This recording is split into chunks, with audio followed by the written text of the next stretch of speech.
Yeah, g'day guys, Steve from Dirt Bike and Old Days Adventures. Just doing a bit of maintenance on the 660, the XT660Z Tenere. Obviously I went on the shakedown ride. Noticed a little bit of juddering.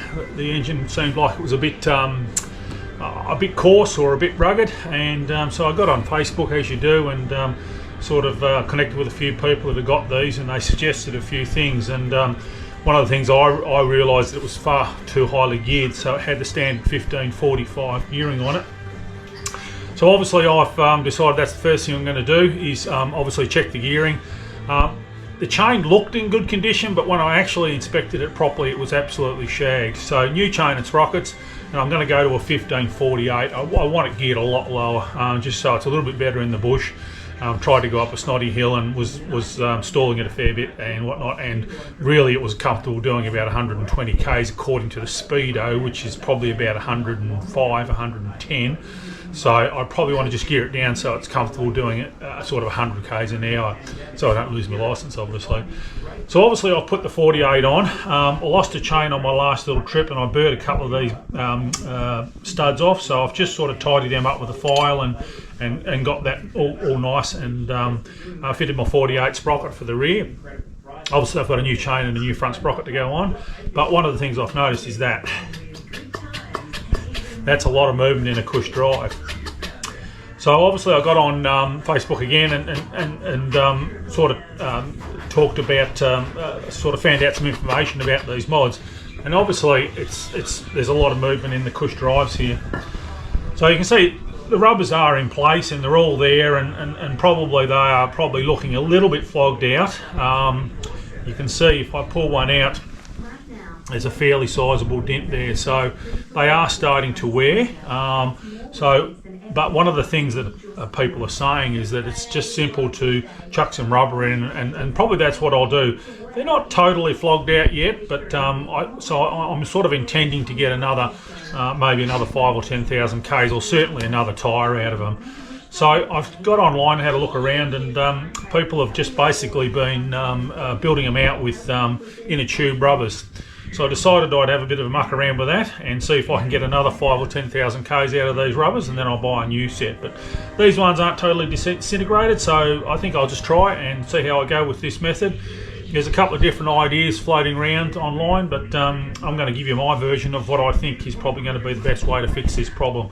I had a Cush drive in my 86 model Tenere, and it certainly didn't wear anywhere near what these things seem to be wearing, so I got a good 30 or 40,000 k's out of a set of Cush drive rubbers in that bike, but a little bit more horsepower and probably a lot heavier bike, so they're under a little bit more tension. But anyway, we're gonna have a look at these, have a bit of a crack at these, and see how we go.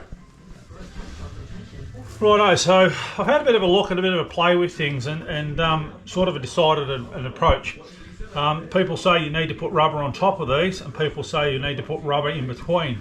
So what I'm going to basically do is both. So I'm going to make up some little rubber inserts, so to speak, that can go over the top here. This is an old inner tube that I had, too thin for me. I run the heavy duty tubes, and so I've started cutting these in, and I thought I'd better grab it on video. And my idea is to wrap those into there, and then to cut that and wrap that down into there. So I'm going to cut a template and then cut 4 of those templates and keep the template for next time, and wrap those in there, and I reckon that'll firm it up real nice. So we'll see how we go. But I have actually noticed there's a lot of crap in here, so we're going to blow all this out. And obviously the bearings are in good nick, the seals are in good nick, so we'll blow this out and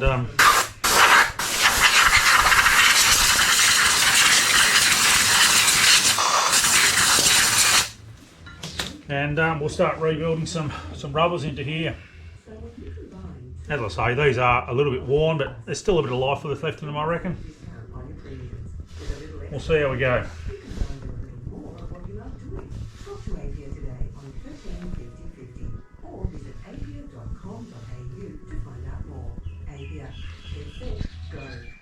Oops, daisy.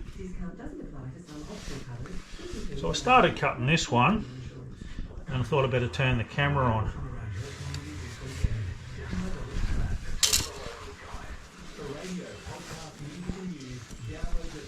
So I'm going to wrap that into there,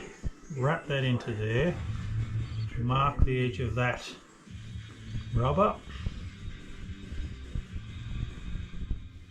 and cut that. That's about 25mm deep, so cut that 25mm off there. The Northern Territory today, aside from the coalition pledging no new taxes or tax increases, if elected for another term, they will invest $300 million in carbon capture and storage.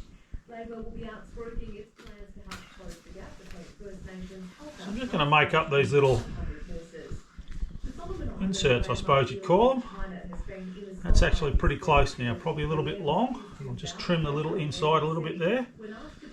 But you can see we get the pressure on top of the Cush drive rubbers, and we close the gap in between the Cush drive rubbers. So I think that should work. I reckon that'll work bloody fine. I'll trim that up a little bit. So I've just cut my tube into 200mm sections, 8-inch sections, and all I'm doing is splitting them down the inside.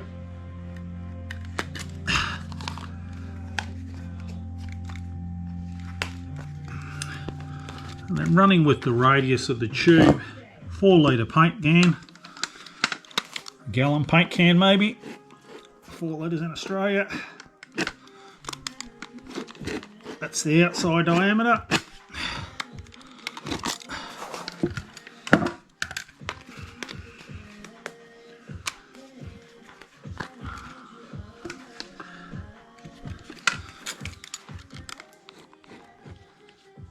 So I just got a contact adhesive can, put that round the inside. Just use that as your inside diameter.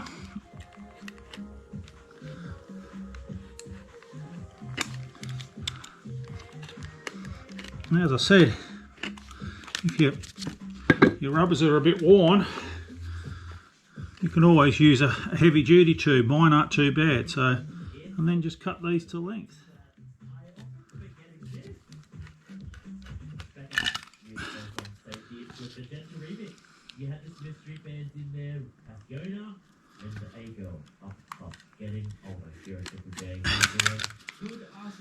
And there we have what are we going to call that? Any ideas? A packing rubber, a shim rubber, to go around our Cush drive on an XT660.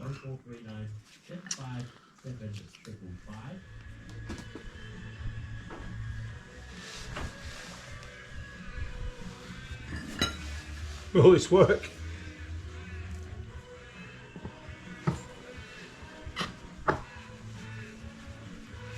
Oh!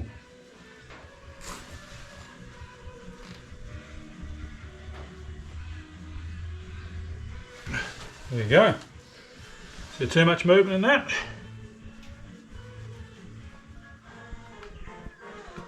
So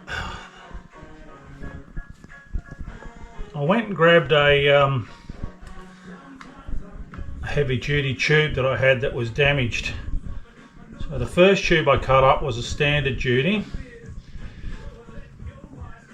and this is a heavy duty. And with the standard duty, I still had a little bit of play. So I'm just getting all those set up nice and even. So we'll see how this goes with a heavy duty tube.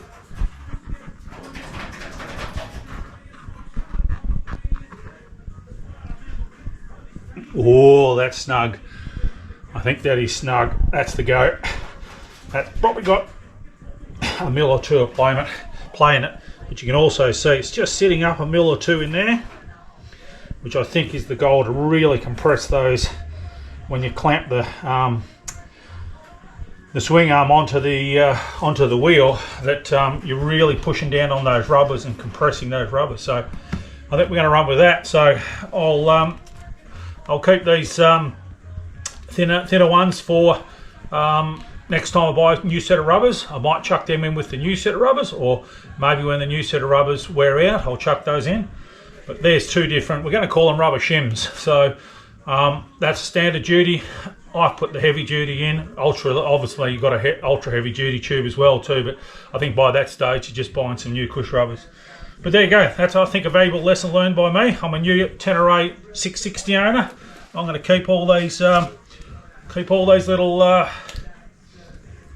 shims, and for next time I need a bit of a tidy up on the play on the Cush drive. But I'll probably wear these ones out now and order a new set of Cush drive rubbers. And but yeah, this will get me probably another 5,000 or 10,000 Ks, I would think, just going by the feel of it. But certainly there was a lot of movement in that. Righto, so I'll put that back together. New rear sprocket, new front sprocket, new chain, and we'll take it for a test ride and see how she goes. So yeah, g'day guys. So just been out doing a few blockies around my local area.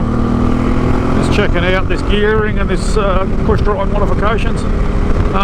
Or shimming I should call it.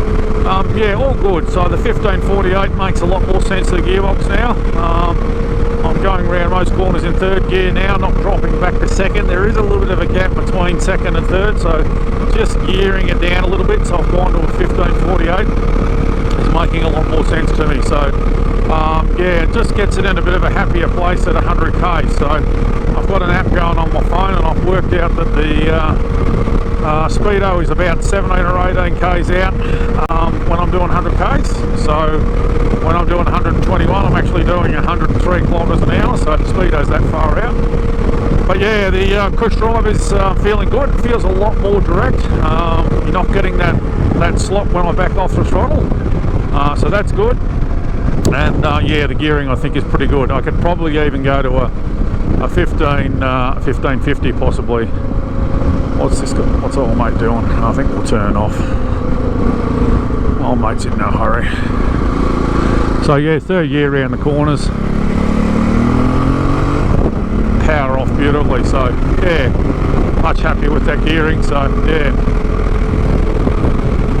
And I think at 100k's, I think it's just going to be possibly still a whisker high, but I'll leave it on for a while and we'll stick with the 1548.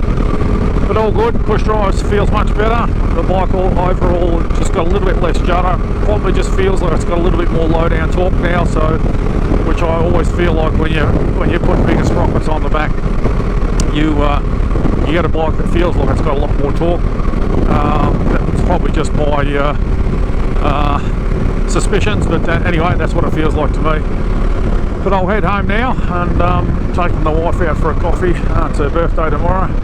So I'll head home now, and yeah, pretty happy with those little two changes. So yeah, very happy with the bike in general. Anyway guys, I'll leave it at that, and we'll hope to see you out on the trail soon.